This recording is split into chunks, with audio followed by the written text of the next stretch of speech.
ఆత్మను ఉచితంగా అనుగ్రహిస్తున్నటువంటి సమయం.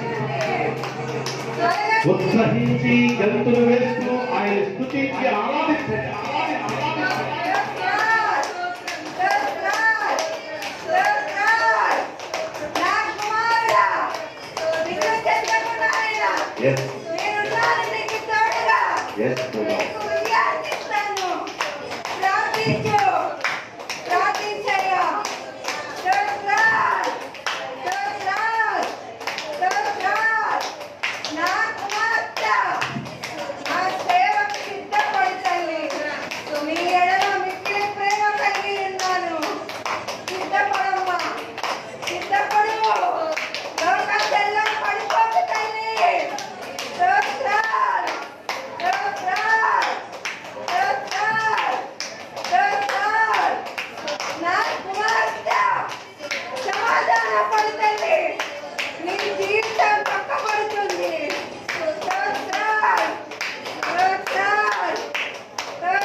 కుమార్తెతో ప్రభువారు చెప్తున్నారు, సమాధానం లేదు. కుమార్తె మన మధ్యలో ఉన్నదట. నువ్వు సమాధాన పడతాను, నువ్వు సమాధాన పడితే నేను సమస్యను తీర్చివేస్తానంటున్నాను. కుమారుడా భయపడు, ధైర్యం తెలుసుకోవాలని ప్రభు వాక్యం. ఈరోజు నువ్వు ఏ అనారోగ్యంతో బాధపడుతున్నావు, ఏ కుటుంబంలోని శోధనలతో శపించబడిన స్థితిలో నీకున్నావు, నువ్వు మనశ్శాంతి లేకుండా ఉన్నావేమో దేవుడికి తెలుసు. అందుకే ఆయన మనతో మాట్లాడుతున్న సమయం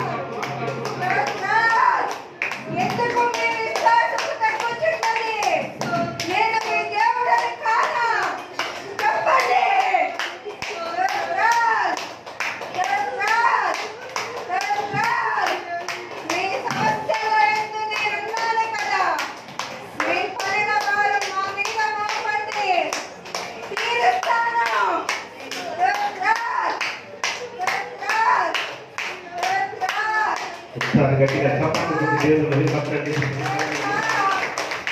ఆయన అడుగుతున్నారు, నేను దేవుడని కాదు, నీ సమస్యలను నేను తీరుస్తానమ్మా,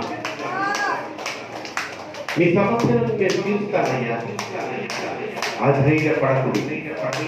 ఎందుకు మీరు భయపడుతున్నారు? నేను నీ దేవుడని కాదు. ప్రభు అనుకుంటాం మనం అడుగుతున్న సూర్యైన ప్రశ్న. ఈరోజు నువ్వు నిజంగా నీ హృదయమాన ఆయన ఆరాధించుంటే సదాకాలం నా జీవితంలో నేను ఈ భూమి మీద ప్రాణముతో ఉన్నత కాలం నిన్నే ఆరాధిస్తాను యేసయ్యా, నిన్నే ప్రేమిస్తాను యేసయ్యా, నిన్ను ఘనపరుస్తాను, నీకే ప్రార్థన చేసుకుంటాను యేసయ్యా, నాకు నేను దిక్కు లేదని నువ్వు ఒక తీర్మానం నిజంగా తీసుకుంటే దేవునికి ఒక మంచి స్తోత్రం చెప్పు. హల్లెలూయా. ప్రేమించేదా యేసు రాజా,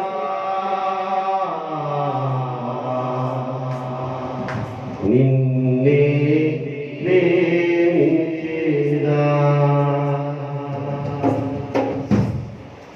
ప్రేమించేదా యేసు రాజా, నిన్నే ప్రేమించేదా, ప్రేమించేదా, ప్రేమించేదా, ప్రేమించేదా, ప్రేమించేదా, ఉన్నంత వరకు నీ మట్టిలో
ఆరాధన నీ మాట చాలయ్యా నీ చూపు చాలయ్యా నీ తోడు చాలయ్యా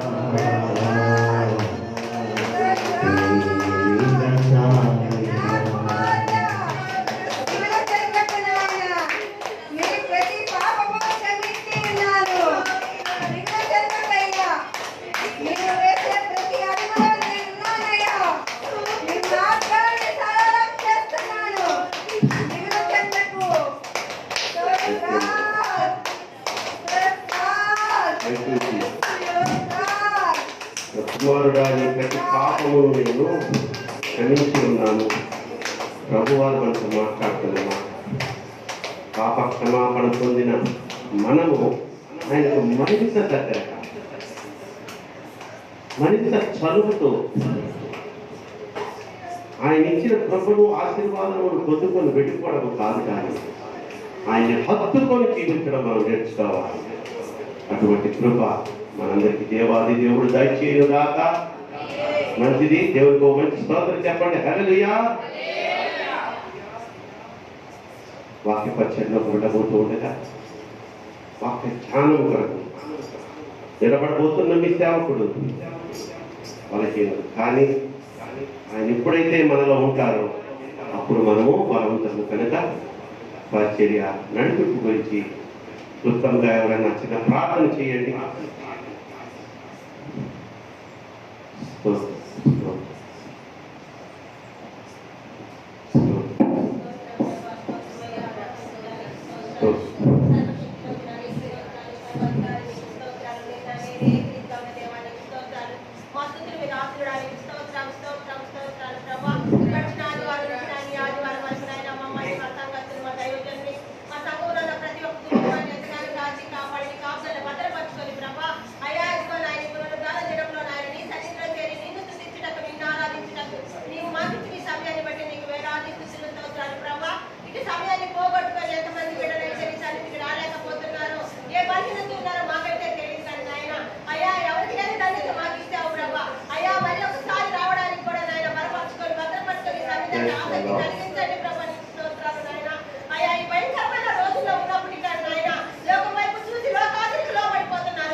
అందరూ ఆమెన్ చెప్తాము. హల్లెలూయా.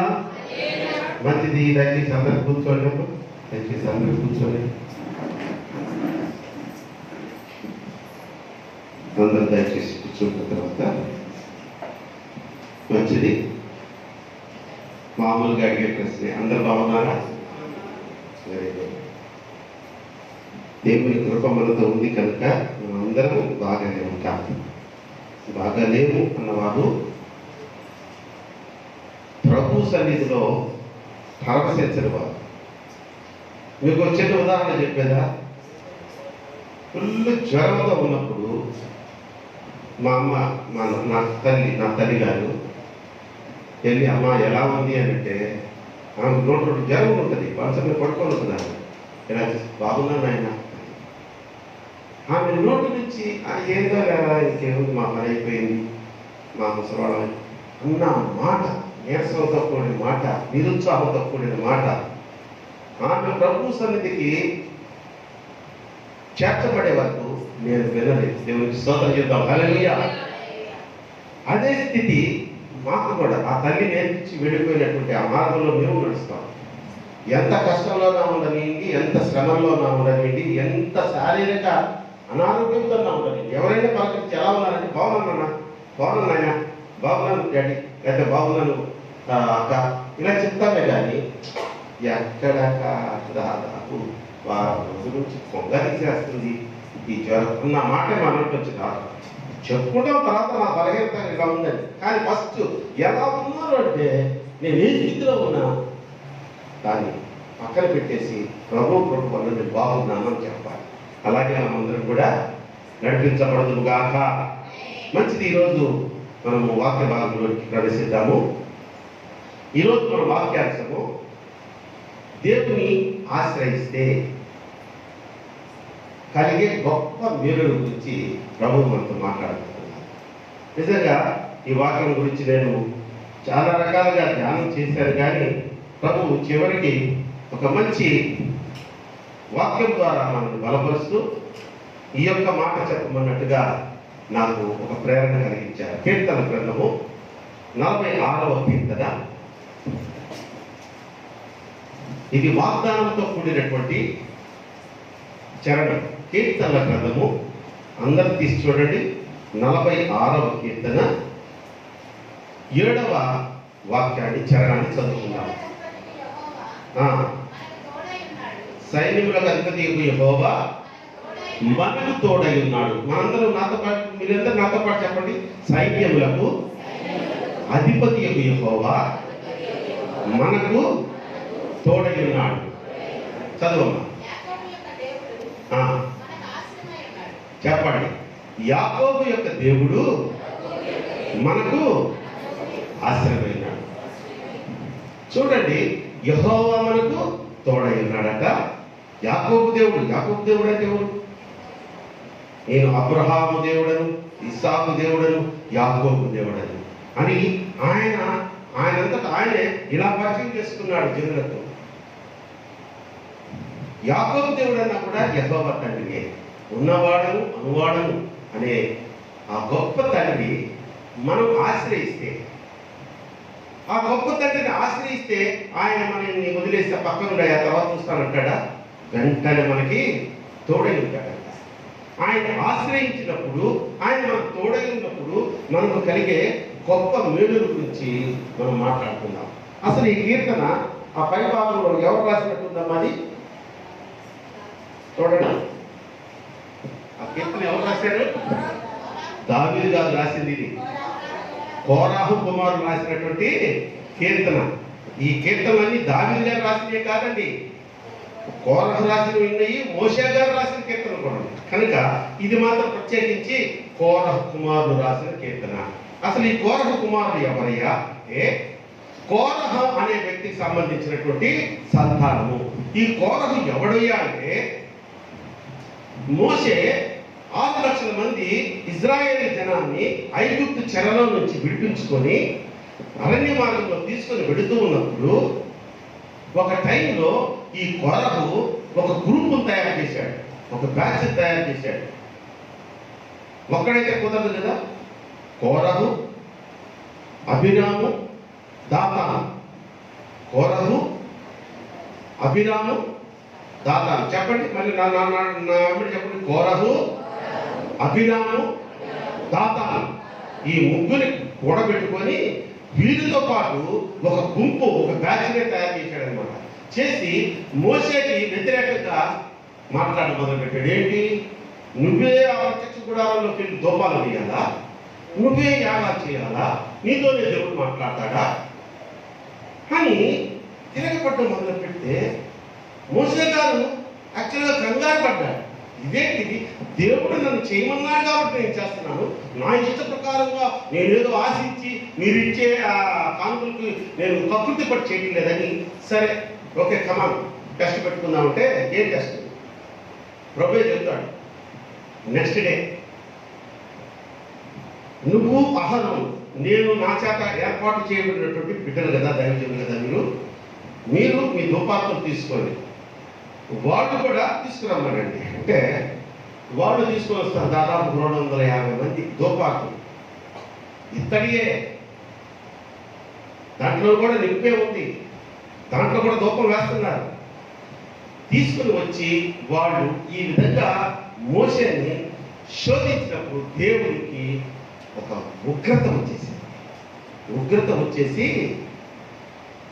ఈ కోరహు, దాతాను, అభిరాముకు సంబంధించిన వారినందరినీ అక్కడికక్కడే చంపేశాడంట. ఎలాగంటే దేవుని ఉగ్రత వాళ్ళ మీదకి వచ్చినప్పుడు వారే కాకుండా వారి కుటుంబీకులు కూడా వాడు నుంచున్న దగ్గర ఆ భూమి నెరలిచ్చింది. నెరలేయడం అంటే తెలుసు కదా, చీలిపోయి వీడు అగాధాల్లో పడిపోయి చనిపోయారు. అప్పుడు శేషించబడినటువంటి ఈ కుమారుడు తన తండ్రి చేసిన, కోరహు చేసినటువంటి శాపము వారిని వెంబడిస్తూ ఉంటే, మాకు ఈ శాప విమోచన ఎక్కడ కలుగుతుంది? ఈ శాపం నుంచి మమ్మల్ని రక్షించే వాళ్ళు ఎవరు? ఈ శాపాన్ని మేము తట్టుకోలేకపోతున్నాము. ఈ శాపము మా జీవిత కాలమంతా శాపమేనా? తరములకు ఈ శాపం మమ్మల్ని వెంబడిస్తుందని అలా దేశదేవులాగా తిరుగులాడుతూ ఉన్న సమయంలో ఒకనొక దినమున పరిశుద్ధ దేవుని మందిరానికి వాళ్ళు ప్రవేశించారంట. దేవునికి స్తోత్రం చెప్తాం. హల్లెలూయా. పరిశుద్ధ ఆలయంలో ఎవరుంటారు? పరిశుద్ధుడైన బలవంతుడైన దేవుడు ఉంటారు.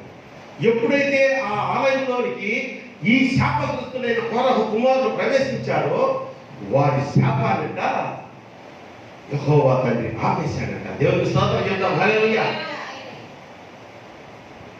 ఆపివేసిన వెంటనే సంతోషంగా వీడు ఆ రాసిన కీర్తనలో అంటున్నాడు, సైన్యములకు అధిపతి యెహోవా మనకు తోడై ఉన్నాడు, యాకోబు దేవుడు మనకు ఆశ్రయమై ఉన్నాడని సంతోషంతో రాసినటువంటి పాట.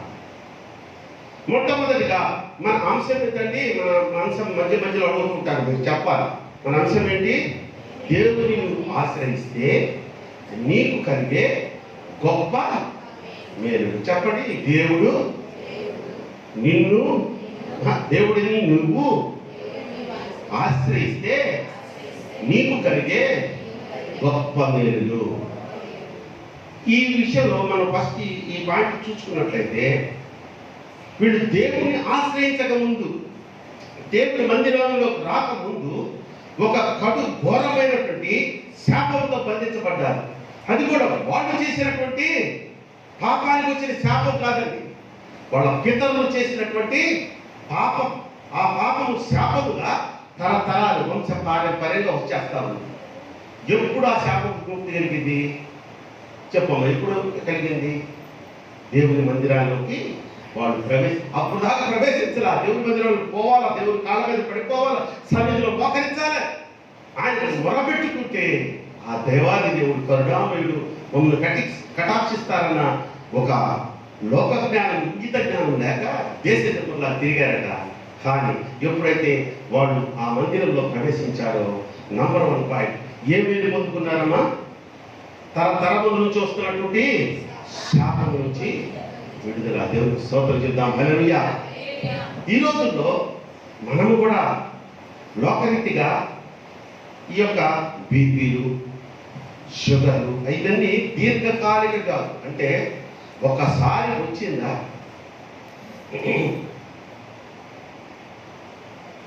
అంటే పెట్టులో పెట్టిందాకా అయిపోవాలి. అవి ఒక రకంగా శాపగ్రస్తమైనటువంటి రోగములు. జ్వరం శాపం కాదు, దగ్గు శాపం కాదు, జలుబు అంతకంటే కాదు. అట్లా అనుకున్నారు కొంతమంది. 24 గంటలు 365 రోజులు ముక్కులోంచి కాస్తానే ఉంటున్నాడు. అయినా కూడా అది శాపగ్రస్తమైనటువంటి జబ్బు కాదు. మనం ఈరోజు ఈ స్థితిలో మనం ఉంటే, ఒకవేళ ఒక శాపము, ఒక పాపము నీకు శాపముగా సంక్రమించి నీ పితరులదే కానీ నీదే కానీ నిన్ను వెంబడుతున్నప్పుడు నువ్వు ఎవరి దగ్గరికి పోవాలి? నీ చుట్టాల దగ్గరికి పోవాలా? లేకపోతే అనారోగ్యం పెట్టే వైద్యుల దగ్గరికి పోవాలా? చెప్పమ్మా. డాక్టర్, మంచి డాక్టర్లు ఉన్నారు కదా, వాళ్ళకే కరోనా వచ్చి అన్ని మూసుకొని కూర్చోన్నారు. ఫస్ట్లో లాక్డౌన్ ఎత్తేసామనలోనే ఆత్రం ఉన్నది చాలదన్నట్టు లక్షలు సంపాదించాలని టపా తీశారు. ఏం తీశారు? హాస్పిటల్స్ తగులుతుంది, చెప్పుకోలేరు. పోలీసు వాళ్ళు ఇంట్లో దొంగలు పట్టి చెప్పుకుంటారన్నా? డాక్టర్కే కరోనా వస్తే చెప్పుకుంటాడా? అందరూ రహస్యంగా డాక్టర్ గారు ఇప్పుడు చూడలేదండి, ఆన్లైన్లో ట్రీట్మెంట్ ఇస్తారు, అట్లా కూడా వదలుతారు. మనకి ఏదన్నా ఒక అక్కర వచ్చింది, ఒక శాపగ్రస్తమైనటువంటి పరిస్థితి మనల్ని వెంబడిస్తుంది. చూడండి, కుటుంబంలో సమాధానం ఉంటారు, ఉన్నట్టుండి భార్యాభర్తల మధ్య ఒక సెన్సిటివ్ లైన్, అది కనిపించనటువంటి ఏదో కొంచెం తేడా, కొంచెం మాట, కొంచెం భావాలు, కొంచెం వారసత్వం అని అంటే ఎట్లా ఎందుకు వస్తుంది ఇది? అప్పుడు నువ్వు ఆశ్రయించాల్సింది లాయర్నా, కోర్టునా, లేకపోతే తల్లులారా నాయనలారా పిల్లలు దండ పెట్టి చెప్తున్నా, మీ కుటుంబాల్లో భార్యాభర్తల మధ్య ఏదైనా చిన్న భేదాభిప్రాయం వస్తే మీ ఇద్దరే కూర్చొని పరిష్కరించుకోండి. మూడో వ్యక్తిని పిలవద్దు. వాడు దైవజనుడైనా, నీ కన్న తండ్రి అయినా, నీకు పిల్లనిచ్చిన మామైనా, నీకు గొప్ప స్నేహితుడైనా, నీ సంఘంలో పెద్ద అని పేరు పెట్టుకున్న వాడే ఎప్పటికీ పిలవద్దు. కూర్చో, నీ భార్యగా అసలు ఏంటో నీ ప్రాబ్లం ఏందే అని అడుగు. ఆమె సేమ్ నీ ప్రాబ్లం ఏందే అంటారు. నేను అది చేయమన్నాను, నువ్వు చేయలేదు కదా నాకు కోపం వచ్చింది. ఓ చింతపడి అంతేనా, మళ్ళీ పక్కలో చేసి ఉండేదానిగా అంటదాన్ని. ఇంత దానికి ఎందుకు? అక్కడికి సమస్య తీరిపోతుంది. అంతేకాని భార్య భర్తను, భర్త భార్యను ముఖాముఖిగా ఫస్ట్ స్టార్ట్ అయ్యేదేమో సన్న లైన్, అది తర్వాత నెరలిచ్చి కోటకు దాతాను అభిరామ్ పోయినట్టు భూమిలోకి వెళ్ళిపోతారు. అంటే కోర్టు తిరుగుతారు. వద్దమ్మా, దేవునికి స్తోత్రం చెప్దాం. హల్లెలూయా. ఎవరికి ఆ పరిస్థితి రాకుండా ఉండదు గాక. దైవ సన్నిధిలో జతపరచబడిన బిడ్డలు సదాకాలం మీరు సంతోషంగా దాంపత్య జీవితంలో ఎదుగుదురుగాక. కాబట్టి ప్రేమ దేవుని బిడ్డలారా, మొట్టమొదటి పాయింట్ మనం నేర్చుకున్నది ఏంటంటే, దేవుడిని మనం ఆశ్రయించినప్పుడు మనకు కష్టాల్లో ఉన్నా, మనకు శ్రమలో ఉన్నా, పక్కింటి వారిని చూడకుండా, లోకస్తులు చూడకుండా, ఎవరో మనుషులు చూడకుండా దేవుని ఆశ్రయించి దేవుని సన్నిధికి వచ్చి నువ్వు మొరపెట్టినట్టయితే సజీవుడైన దేవుడు నీ మొరను ఆలకించి నీ ప్రక్కనే ఉంటాడు. ఆయన చెప్పు బిడ్డ, వచ్చావా? చాలా రోజుల తర్వాత వచ్చావే మందిరానికి. అవసరం వచ్చిందా? పర్వాలేదు, నేనేమనుకోను. నువ్వు అవసరం వస్తేనే వస్తావు, నాకు తెలుసు. దా చెప్పు. వింటాడమ్మా. విని వదిలేయడు. తోడై ఉంటాడంట. గట్టిగా చప్పట్లు కూడా దేవుడు బయటపడుతుందా? హాగర్కి తోడై ఉన్న దేవుడు. హాగర్ ఎవరండి? దేవుని బిడ్డ కాదు, అయినా దేవా అనేది అబ్రహాము గురించి హాగర్ని రక్షించాడు. సో శాపం నుంచి మొట్టమొదటిగా మనం విడుదల పొందుకుంటాం. రెండో పాయింట్లోకి వెళ్ళిపోతున్నా నేను. మొదట ఏం చెప్పాను? దేవుడు మనము ఆశ్రయిస్తే, దేవుని మనం ఆశ్రయిస్తే మనకు కలిగే గొప్ప మేలుల విషయంలో మొట్టమొదటి మేలేటమ్మా శాపం నుంచి విముక్తి. రెండవదిగా చూస్తే నువ్వు సంపూర్ణమైనటువంటి స్వస్థతను పొందుకుంటామంట. స్వస్థత టోటల్గా you should depend on God. మన సజీవుడైన దేవుణ్ణి ఆయన మీద ఆధారపడి, దేవాన్ని నేను దిక్కు అన్న మరుక్షణము ఆయనకు పరిపూర్ణమైనటువంటి స్వస్థతను ఇస్తాడట. అది చెయ్యం మన ముందు. రోగం వచ్చింది, ఏదో ఆరాపరా ప్రార్థనలు చేసుకొని వెంటనే హాస్పిటల్ పరిగెత్తేస్తాం. వాడు ఉన్నదంతా ఓడగొట్టి చాలా ఆలస్యంగా తీసుకొచ్చారండి, లాస్ట్ స్టేజ్లో అంటాడు. ఉట్టిదే వాడికి చేత కాక వైద్యం చేయడం ఆ డాక్టర్ లాస్ట్ వదిలేస్తాడు. అప్పుడు వస్తాం మనం, ఫలానా చోట ఫలాని దైవజనుడికి స్వస్థత ఉందంట, ఆయన ప్రార్థన చేస్తే క్యాన్సర్ పోతున్నాయి అంటే పరుగు. ఇక్కడ లక్షల దారి పోసుకొని ఉంటాం. చూద్దాం మార్కు సువార్త 5వ అధ్యాయము. ఒక చక్కని సంభవం ఉంది అక్కడ. 25వ వాక్యాన్ని మనం చదువుకుందాం. అమ్మా, 12 ఏళ్ల నుండి రక్తస్రావము రోగము కలిగిన ఒక స్త్రీ ఉండెను. ఆమె అనేక వైద్యుల చేత ఎన్నో తిప్పలు పడి తనకు కలిగి చెప్పానమ్మా, నేను ఇప్పుడు ఏం చెప్తాను రా, సేమ్ మాటలే కదా చెప్పింది. తిప్పలు పడిందంట, తన తలిగినంతయు వ్యయం చేసుకొని ఎంత మాత్రము ప్రయోజనం లేక ఇంకొంచెం ఎక్కువైపోయిందంట ఆ రక్తస్రావం అనేది. ఇది అప్పుడు వినిందంట యేసుని గురించి. అప్పుడు వింటారు, అదిగో అలాని దైవజనుడు తారాప్రకాష్ చెయ్యెత్తి ప్రార్థన చేస్తే దెయ్యాలు పారిపోతున్నాయంట. తగ్గిస్తారు. అప్పుడు అంతకుముందు కనపడరు, దేవుడి మందిరం కనపడదు, దైవ సన్నిధికి రాదు. పెద్ద రోగం వచ్చి డబ్బులంతా నాశనం చేసుకొని చివరికి వాళ్ళు చేతులు ఎత్తిస్తారు. ఈమె పరిస్థితి అదే. చదవమని ఒకసారి 12 ఏళ్ల నుండి రక్తస్రావ రోగము కలిగిన యొక్క స్త్రీ ఉండేను. ఆమె అనేక వైద్యుల చేత ఎన్నో తిప్పలు పడి తనకు కలిగినదంతయు వ్యయం చేసుకుని ఎంత మాత్రము ప్రయోజనము లేక మరింత సంకటపడేను. ఆమె యేసును గూర్చి విని, నేను ఆయన వస్త్రం మాత్రం ముట్టుకున్నా బాగుపడదునని. రైట్. ఇక ఈ సంభవం అంతా మనకు తెలుసు కదా. ఆమె ఒక విశ్వాసంతో యేసుని ఆశ్రయించింది. ఎలా? డైరెక్ట్గా ముఖాముఖిగా వెళ్ళి, యేసయ్యా నాకు ఈ యొక్క రోగం ఉంది నాయనా, నేను 12 సంవత్సరాల నుంచి కవలు పిండారయ్యా, వైద్యుల దగ్గరికి పోతే నా డబ్బంతా నాశనం చేశారు, లాస్ట్కి నా ఇంటి వాళ్ళు కూడా నన్ను ప్రేమగా ఈ 12 సంవత్సరాలు చూసుకున్నారు, కానీ ఇక డబ్బులు లేక వాళ్ళు కూడా వదిలేశారయ్యా అని ఇలా అడగలేదమ్మా. యేసుని గూర్చి విని ఆయన వస్తుంటే ఆ రోడ్లో భయంకరమైన జనాలట కదా. మామూలుగా స్వస్థతలు అంటేనే స్వస్థత కూటములు అని ఆ బసవ పున్నయ్య బసవ తారకమ, అది సింగనగర్లో బసవ పున్నయ్య, అక్కడ ఒక పెద్ద గ్రౌండ్ ఉంది, దాదాపు 2 లక్షల మంది పడతారంట. అక్కడ పెడతారు పెద్ద స్వస్థతావరం కలిగినటువంటి దైవజనులు. మనోడు కూడా అందరూ పోతారు అక్కడ. స్వస్థతావరం అంటే ఇప్పుడు ఈ లోపల ఆయన రాలేదనుకో, సంవత్సరం తర్వాత ఈ సంవత్సరం లోపల ఈ రోగంతో నేను ఉండాలా? జన సమూహం యేసయ్య చుట్టూ మూగిపోయి పైనబడిపోతున్నారట. ఈమె అసలే నీరసం, ఈమెలో ఒక విధమైనటువంటి అశుభ్రత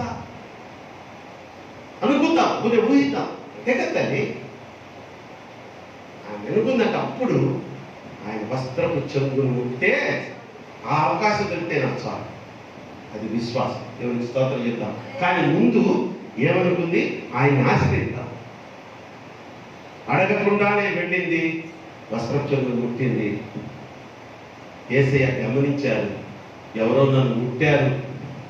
ఇటు తిరిగి ఎవరో నన్ను ముట్టారు అంటే ఉండాలిగా. మన దుడుకు పెద్దలు అసలే నిలబడుతుంటే కొట్టనాడు, ఒక్కొక్కటి జరగండి రాదు, బౌన్సర్స్ లాగా జరగండి రాదు. ఆ మూమెంట్లో యేసయ్య ఎవరో నన్ను ముట్టారంటే ఏం చేసాయా? 100,000 మంది వచ్చి నిలబడుతుంటే మేము ఆపలేకపోతుంటే ఎవరో ముట్టారంట పెట్టి అంటే అది కాదు నాయన పిచ్చోడా, ప్రభావం నా వచ్చి అది ఎవరు? ఆమె అప్పుడు వచ్చింది సాక్ష్యం.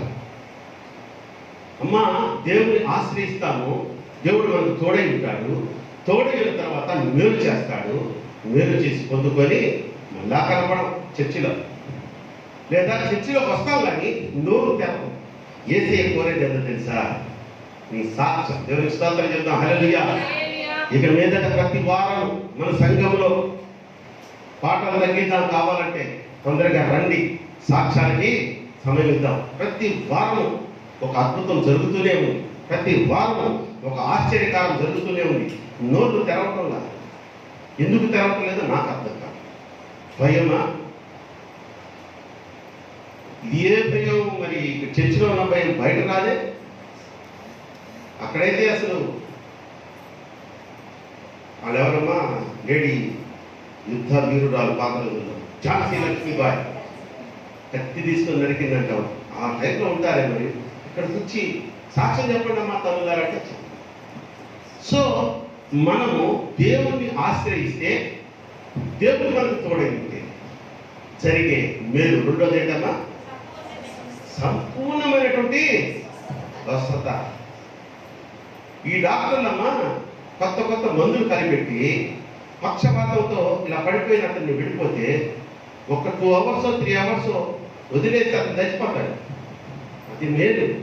వీళ్ళు చాలు కొన్ని లక్షల రూపాయలు ఖర్చు పెట్టించేసి వాళ్ళ చేత ఏంటంటే పవర్ఫుల్ ఇంజెక్షన్స్ ఇచ్చేసి ఆడు బాగుకాడు, చనిపోడు.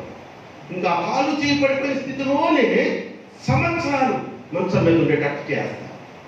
అది క్షేమమా? అదే ఆరోగ్యము?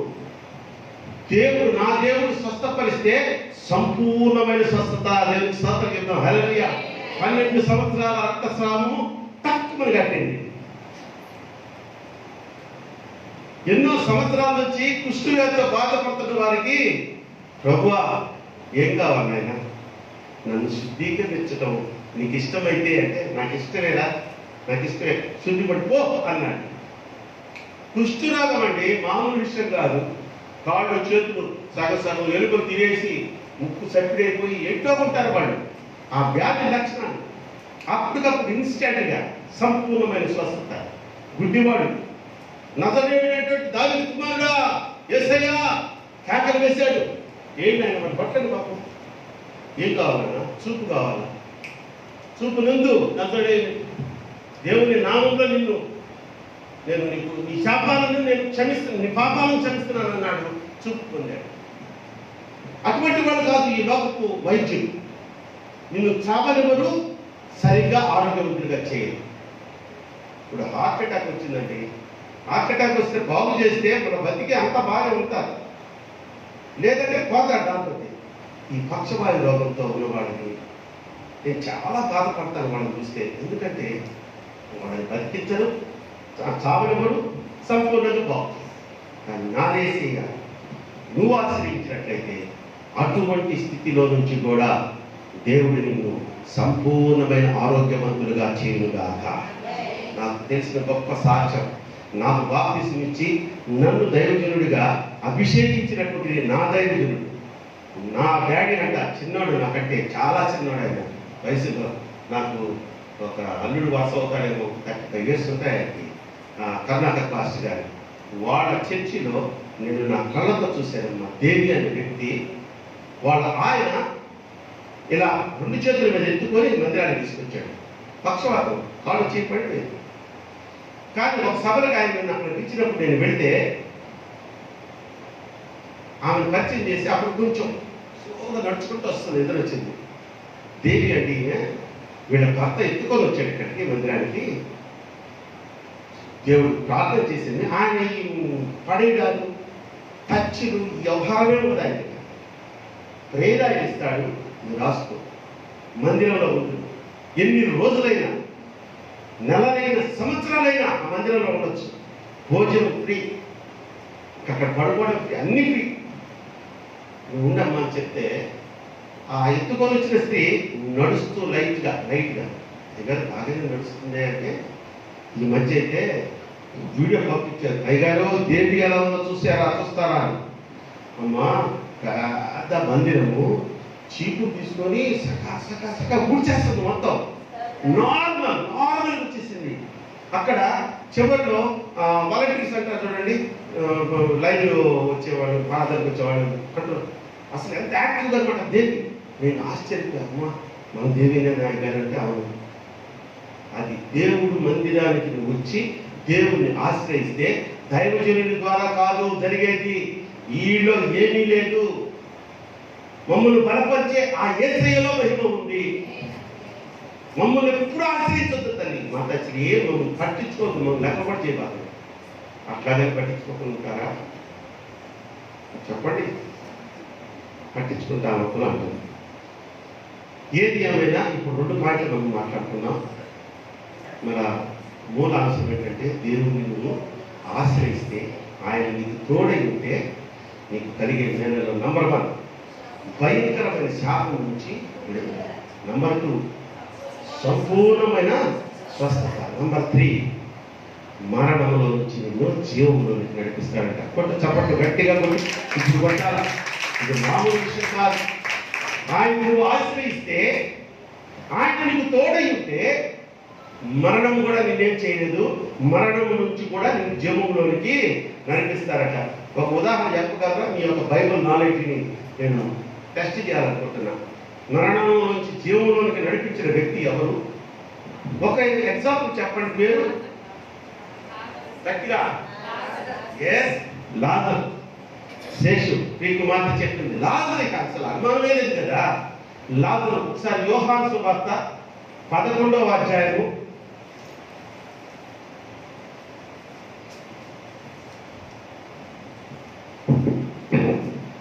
28వ వాక్యం. వెళ్ళి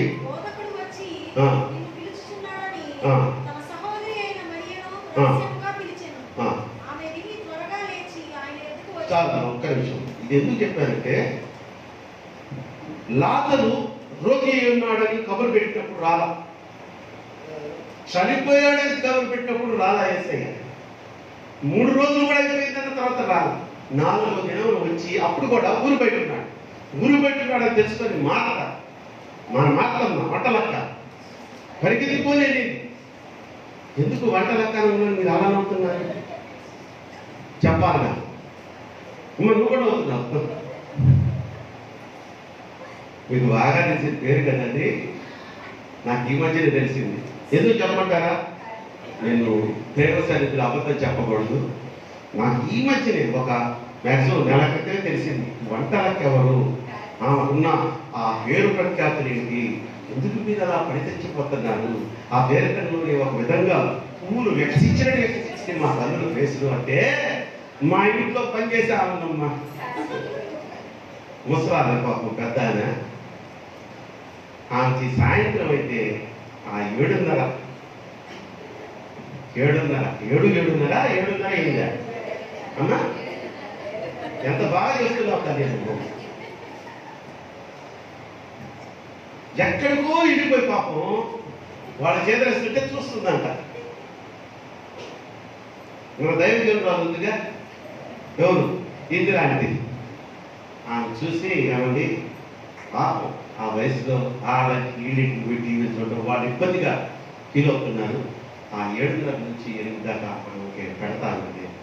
పెట్టమో దాన్ని ఉంది. ఆ వయసులో అందులో ఆ సాయంత్రం మన విశ్వాసం కూడా కాదు. అప్పుడు మధ్యలో ఈ డైలాగ్ వినిపించింది నాకు, వంటలక్క అని.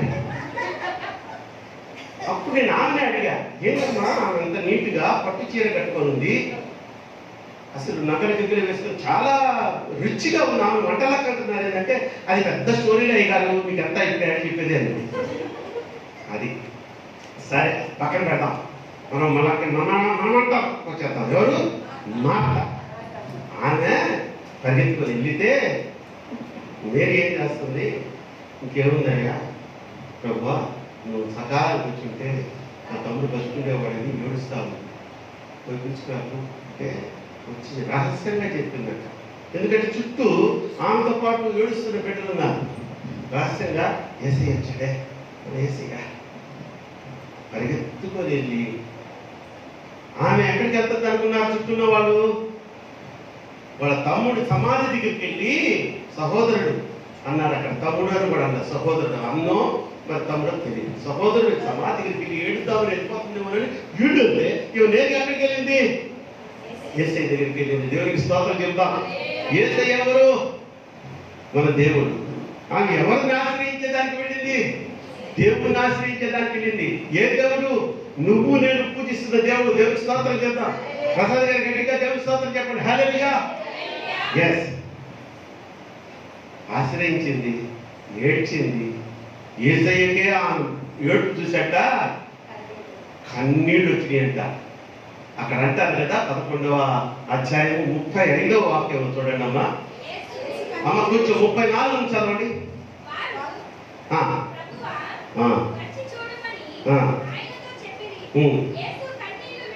యేసు కన్నీళ్లు విడిచాను. ఆ మాత మరియలు ఆ చుట్టుపక్కల ఉన్నవాళ్ళు ఏడుపు చూసి, మనిషికి ఈ మరణం అనేది ఎంత శాపము, ఈ శాపం ఎందుకు వచ్చింది? ఒక పాపం వలన. ఆ పాపం ఎవరు చేశారు? ఆది మానవుడైనటువంటి ఆదాము అవ్వ వలన. వాళ్ళు ఆజ్ఞాతిక్రమం చేయకుండా ఉన్నట్లయితే ఈరోజు ఈ మరణం అనేది మనిషిని మాయకంలోకి తీసుకువెళ్ళిపోయేది కాదు కదా, ఈ దుఃఖము వీళ్ళని ఈ విధంగా వేధించుండేది కాదు కదా అని ఆయన హృదయంలో మూలగడమే కాకుండా కన్నీరు విడిచాడట. అదండి యేసు ప్రేమ. దేవునికి స్తోత్రం చేద్దాం. హల్లెలూయా. అలాగే అప్పుడు ఆ తర్వాత జరిగిందేంటి? వెళ్ళారు సమాధి దగ్గరికి, లాజరు బయటికి రా. వీళ్ళంటున్నారు, యేసయ్య 4 days అయిపోయింది. ఒక రోజు అయితేనే జనాలు మామూలుగా ఈ ఐస్ బాక్స్ లేకపోతే ఒక రోజులో పాత్రలో తీసేవారు. ఇప్పుడేదో ఐస్ పెట్టి వచ్చింది కాబట్టి ఒక 2-3 రోజులు ఉంచుతున్నారు.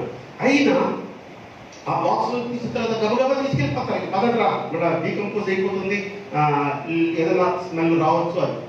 మరి ఆ రోజుల్లో అటువంటి ఏం లేవు కదా, కనీసం ఐస్ గడ్డలు కూడా లేవు. 4 రోజులు ఏం చేసేయా వద్దులే అంటే లేదు తీయండి అన్నాను. లాజరు బయటికి రంటే లాజరంట ఆ పేత వస్త్రం చుట్టేవాడు అన్న చుట్టూ ఆ పేత వస్త్రంతో బయటకు వచ్చాడంట. దేవునికి స్తోత్రం చెప్దాం. ఆశ్రయించినవన్నీ సజీవుడైనటువంటి దేవుడు, మన విమోచకుడైనటువంటి దేవుడు యేసయ్యను ఆ సహోదరులు ఆశ్రయించారు. వెంటనే తోడైన దేవుడు వాళ్ళ సహోదరుని మరణంలో నుంచి జీవంలోకి నడిపించారు. ఇంకొకటి ఆ చనిపోయిన వ్యక్తి ఇంకొకరు బతికే. మనం ఇందాక చదువుకున్నామే మార్కు సువార్త 5వ అధ్యాయంలో ఒక సంభవాన్ని చదువుకున్నాం, రక్తస్రావం కలిగిన స్త్రీ గురించి. అక్కడ 22వ మాట చదవండి, 22వ వాక్యం చదవండి. ఆయన సమాజ మందిరపు అధికారులలో యాజకులను వచ్చి ఆయనను చూచి చూడండి అమ్మా, ఒక్కసారి తలపైకి ఎత్తి నా వైపు చూడండి. సమాజ మందిరపు అధికారంట ఆయన వచ్చాడంట. ఎవరి దగ్గరికి వచ్చాడు? యేసయ్య దగ్గరికి వచ్చాడు. మానవ రూపంలో ఉన్న సృష్టికర్త దగ్గరికి వచ్చాడు. వచ్చి ఆయన పాదముల మీద పడ్డాడట. ప్రభువా నువ్వే నాకు శరణం, నువ్వే నాకు దిక్కు, అయ్యా అయ్యా యేసయ్యా యేసయ్యా అంట పాదాల మీద పడి. మనం కూడా ఒక్కోసారి కఠోరమైన దుఃఖము, బహు భయంకరమైన శోధను, శ్రమ వస్తే మనం అలా పడిపోతాం కదా. అలా ఎప్పుడు పడలేదా మీరు?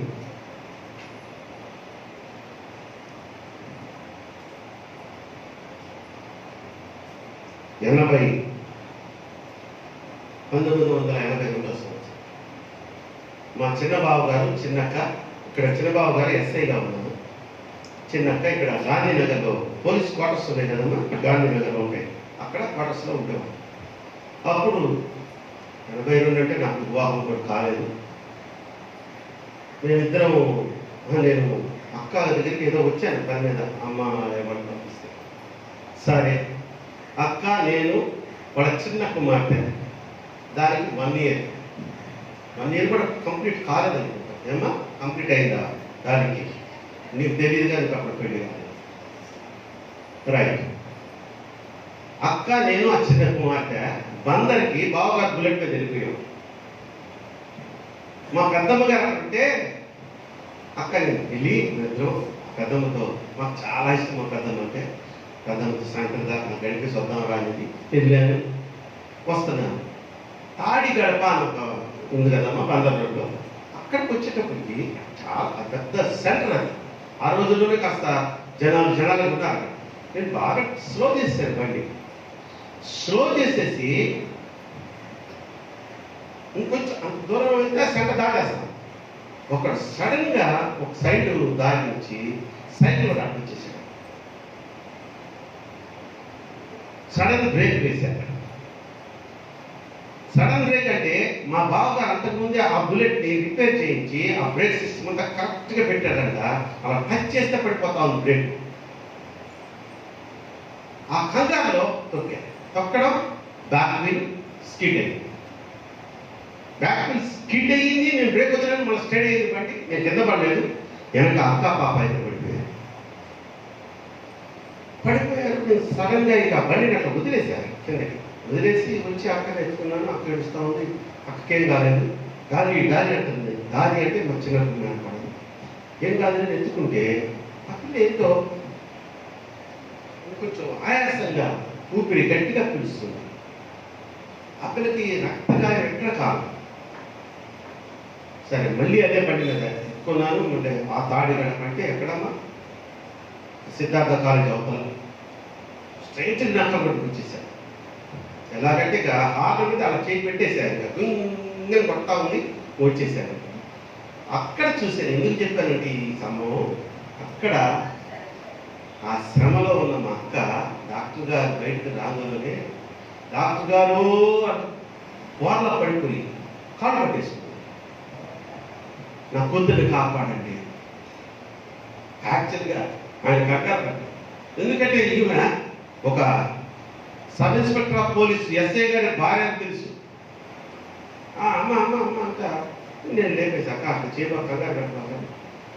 సరే అంటే ఎందుకు చెప్పుకొచ్చారంటే తర్వాత ఆ బిడ్డకు ఇక్కడ ఈ లంగ్స్ దగ్గర ఏదో కొంచెం ప్రెస్ అయిందంట.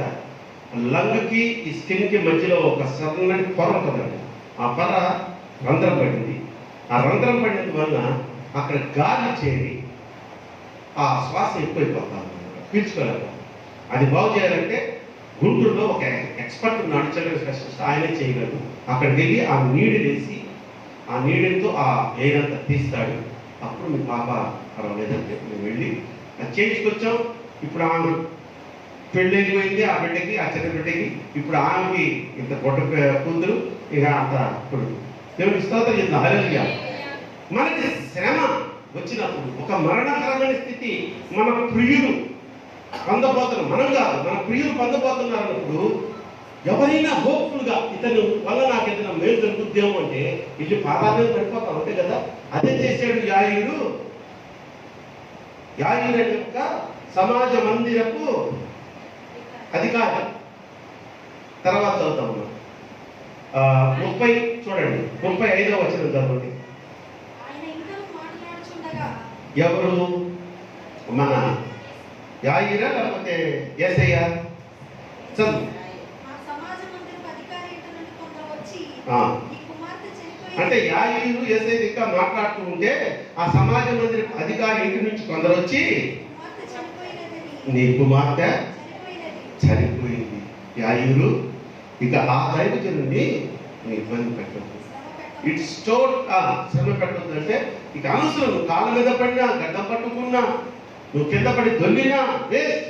యాయిరు నీ కుమార్తె చనిపోయిందయ్యా, నువ్వు వచ్చాయి అంటే చదువమ్మా 36వ వచనం. ఆ ఇంటి నుంచి వచ్చిన వారు చెప్పిన మాట లక్ష్య పెట్టక యేసు ప్రభు వారు భయపడకు యాయిరు, నమ్మిక మాత్రం ఉంచు. గట్టిగా దేవునికి స్తోత్రం చేద్దాం. మన క్రైస్తవ విశ్వాసుల్లో మొట్టమొదటిగా మనకు ఉండవలసింది నమ్మకము. నమ్మకం అంటే ఇంకో పర్యాయ పదం ఏంటి? విశ్వాసము. నీ విశ్వాసమే నిన్ను బలపరుస్తుంది. నమ్ము, నీవు దేవుని మహిమ చూస్తావు. ఇన్ని నమ్మకం గురించి చెప్పుకుంటూ వచ్చారు కదమ్మా తల్లి. చదువమ్మా. చెప్పి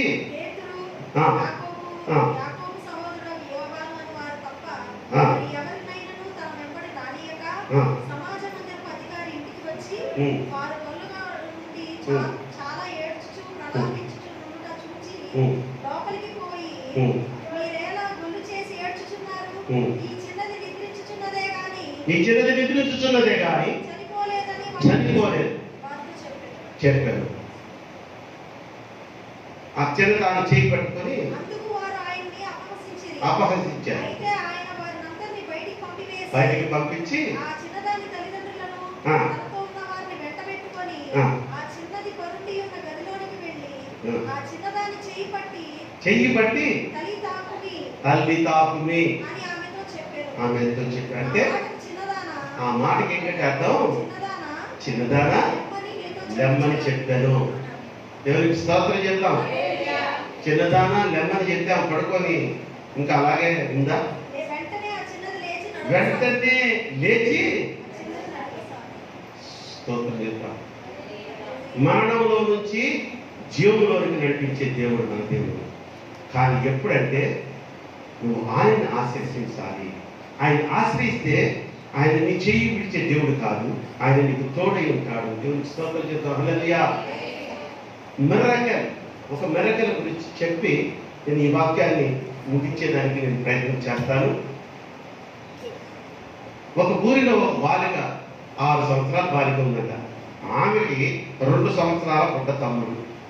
ఒకరోజు పుట్ట తమ్ముడికి తీవ్రమైనటువంటి అనారోగ్యం, బ్రెయిన్ ట్యూమర్. డాక్టర్ల దగ్గరికి వెళ్ళారు. డాక్టర్లు అర్జెంటుగా దీనికి ఆపరేషన్ చేసినా అది చాలా కష్టం, బతుకుతాడో లేదో చెప్పలేదు, మేము చెప్పలేదు అంటూ ఆ డాక్టర్ నోటి నుంచి ఒక మాట వచ్చిందంట. ఏదైనా మిరకల్ జరిగితే కానీ ఈ యొక్క బిడ్డ బ్రతకడు అన్నట్టుగా. ఆయన ఇంగ్లీష్లో అన్నాడట, మిరకల్ కెన్ డూ అన్నట్టుగా అన్నాడన్నమాట. ఆ బిడ్డ ఆ మాట మిరకల్ వెంటనే మందుల షాపుకు పరిగెత్తి ముందు ఇంటికి పోయి తన దగ్గర ఉన్న ఉండి దాసు ఉంటుంది, ఉండి తీసుకెళ్ళి పగల కొట్టి దాంట్లో $1.11 ఉందంట. మన ఇండియా మనీలో పోల్చుకుంటే $823 ఉందంట. అది తీసుకెళ్ళి మెడికల్ షాప్ ఒకటి ఇచ్చి, మన శివరాకు మెడికల్ షాప్ ఉంది, అక్కడ ఉన్నాడు ఎవడో, నాకు అర్జెంటుగా మిరకల్ కావాలా, మిరకల్ ఇవ్వండి, మా తమ్ముడు చనిపోబోతున్నాడు అంటే ఆ బిడ్డ ఆత్రం తను తెలుసుకుని ఆ మెడికల్ షాప్ అతను, తల్లి మిరకల్ అనేది అంగట్లో దొరికే వస్తువు కాదమ్మా, అది యేసయ్య చేసే ఒక అద్భుతాన్ని మిరకల్ అంటారు,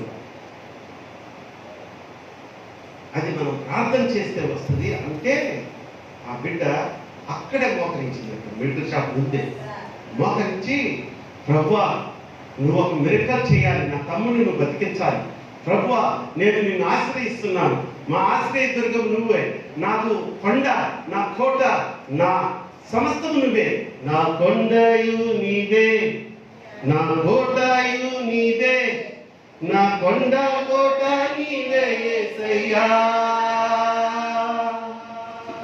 నా కొండ కోట నీవే యేసయ్యా, అందరూ నన్ను విరచినా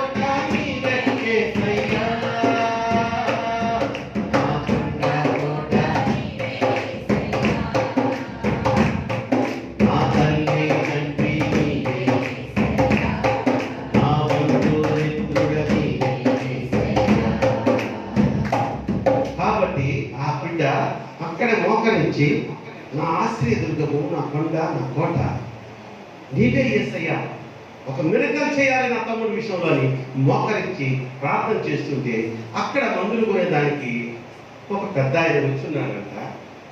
ఈ అమ్మాయి అక్కడ మోకరించి ప్రార్థన చేయడం కొంచెం వింతగా అనిపించింది, అంతే కదా. 6 ఏళ్ల పిల్ల మోకరించి ఒక మెడికల్ షాప్ ప్రార్థన చేస్తుంటే వింతగా అనిపించి ఆ మెడికల్ షాప్ అతన్ని ఆయన అడిగాడట, వాట్ హ్యాపెండ్ అని అడిగితే విషయం చెప్పాడు. ఆ అమ్మాయికి తమ్ముడున్నాడు, బ్రెయిన్లో ట్యూమర్ ఉంది, చనిపోతాడని డాక్టర్లు డిక్లేర్ చేశారు, ఒక మిరకల్ జరిగితేనే కానీ ఇతను బతకడని డాక్టర్లు చెప్పారట.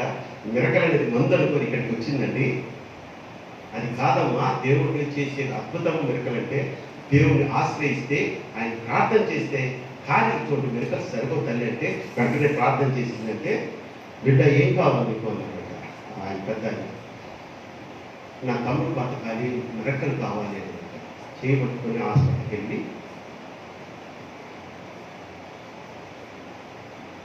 ఆయన ఎవరో తెలుసా, ఈ బ్రెయిన్ ట్యూమర్ ఆపరేషన్స్లో అమెరికా దేశంలోనే ప్రఖ్యాతమైనటువంటి డాక్టర్, దేవుని స్తోత్రం చెప్తాం హల్లెలూయా.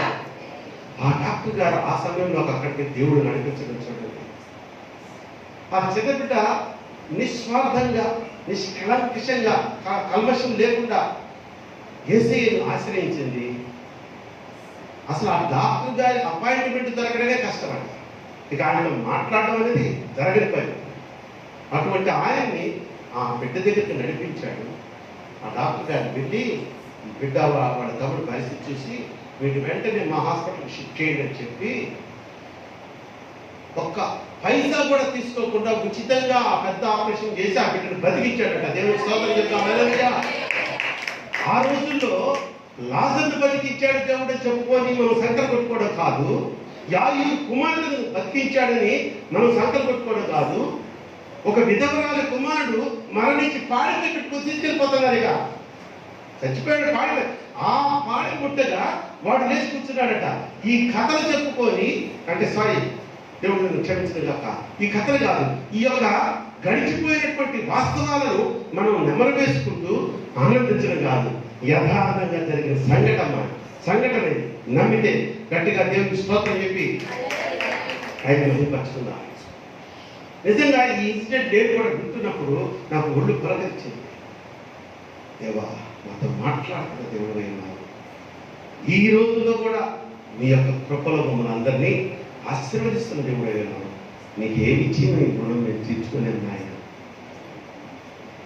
చివరిగా ఒక్క మాట చెప్పి ఈ వాక్యాంశాన్ని నేను ముగించేస్తాను. ఇప్పుడు ఎన్ని మాటలు చెప్పుకున్నామా? మనం 3 మాటలు చెప్పుకున్నాం.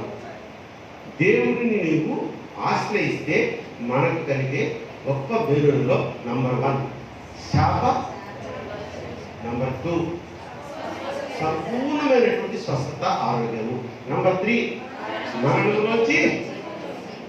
వెరీ గుడ్, చాలా చక్కగా విన్నారు. కాబట్టి నేను క్వశ్చన్ వేస్తే నీ దగ్గర నుంచి నేను వేసిన వెంటనే రిప్లై వస్తుంది. చివరిగా ఇది చాలా పెద్ద సబ్జెక్టు, కానీ ఒక చిన్న మాట చూసుకొని నిన్ను లేమిలో నుండి కలిమిలోనికి నడిపిస్తాడట. చప్పట గట్టిగా. నాకు తెలుసు, లేకంటే నాకు తెలుసు. నా ప్రియ సహోదరుడా, నువ్వు అనుకుంటున్నావేమో ఈరోజు ఇక్కడ వైట్ షర్ట్ వేసుకొని గంభీరంగా నిలబడినట్టు తారాప్రకాష్ గేవండి. వాళ్ళ నాన్నగారు రిటైర్డ్ డిఎస్పీ అండి, వాళ్ళ బంధువులంతా కోటీశ్వరులని అనుకుంటున్నారేమో. లేని అనుభవించిన వాడిని నేను, డబ్బు కోసం కటకటలాడిన వాడిని నేను. నమ్ముతారా? ఈవెన్ నౌ ఇప్పటికీ నాకు కొంత అప్పు కూడా ఉంది. దేవునికి స్తోత్రం, హల్లెలూయా. దైవజనుడు నువ్వు ఎట్లా అప్పు చేసావయ్యా అంటే, దైవజనుడు కాకముందు చేసిన అప్పులు ఉన్నాయి. కానీ నాకున్న అదృష్టం ఏంటంటే ఆ అప్పులకి నేను వడ్డీలు కట్టను. దేవునికి స్తోత్రం చెప్తాం, హల్లెలూయా. నా మీద ప్రేమతో అభిమానంతో నాకున్న అవసరాన్ని గుర్తించి నా స్వజనులు, నా బంధువులు, నా స్నేహితులు ఇచ్చినటువంటి అచ్చే బదులు అంటారు దాన్ని. అప్పు అనుకోండి. అప్పటి వడ్డీ కట్టే తప్పు. దీన్ని ఏమంటారు? వచ్చే బదులు. నీ లేమిలో నుంచి కలిమిలోకి నేను మారుస్తాడట. చూడండి ఒకసారి కీర్తన గ్రంథము 46వ అధ్యాయము 7వ వచనాన్ని చదువుకుందాం. చాలా అద్భుతమైన మాట.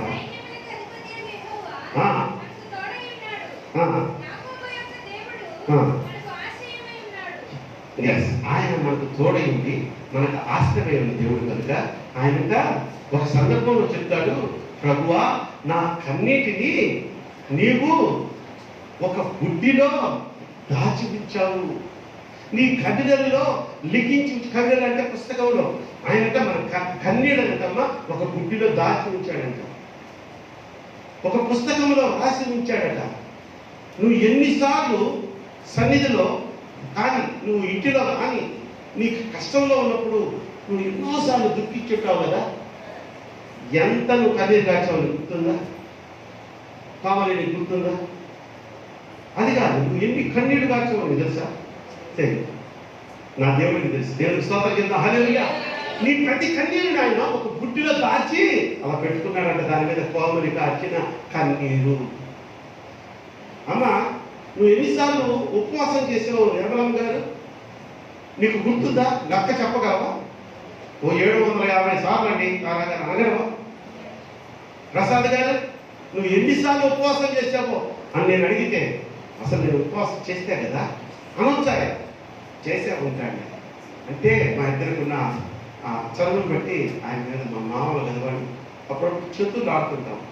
కానీ నువ్వు చేసినటువంటి ప్రతి ఉపవాసాన్నంట ఆయన బుక్కులో రాసి పెట్టుకుంటున్నాడట. నమ్ముతున్నావా? నమ్మితే గట్టిగా స్వాతంత్రం చెప్పు. హల్లెలూయా. ప్రతి శుక్రవారం జరిగేది ఇక్కడ అదే ఉపవాస ప్రార్థన, కన్నీటి ప్రార్థన. ఉపవాసంతో వాళ్ళ కడుపును మార్చుకొని బిడ్డల కుమార్తెలు మీకోసము కన్నీటి కాలుస్తూ ప్రార్థన చేస్తున్నారమ్మా.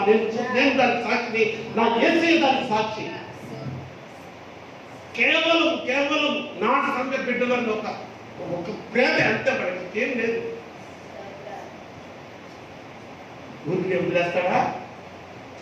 ఆ కన్నీటి ప్రార్థన ఊరిని వదిలేస్తాడా ఆయన? ఆ కన్నీరంతా బుడ్డిలో దాచిపెట్టుకుంటాడంట. దాంట్లో చూసినప్పుడు ఆ కన్నీరుని ఆయన దేవుడు కదా, ఫలాని రోజు ఫలాని వ్యక్తి గురించి కన్నీరు కాచింది ఈయన ప్రియకుమార్తె.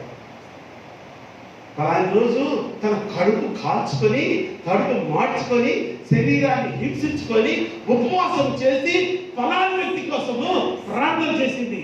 ఫలితం ఇవ్వకుండా ఉంటాడా దేవుడు? ఇన్స్టాంట్ అప్పటికప్పుడే ఇవ్వకపోవచ్చు, కానీ నీ గురించి చేసిన ఆ ప్రార్థన ప్రతిఫలము తప్పకుండా నువ్వు ఫ్యూచర్ లో అనుభవించుదువుగాక. లేమిలోంచి కలిమిలోనికి మార్చే దేవుడు.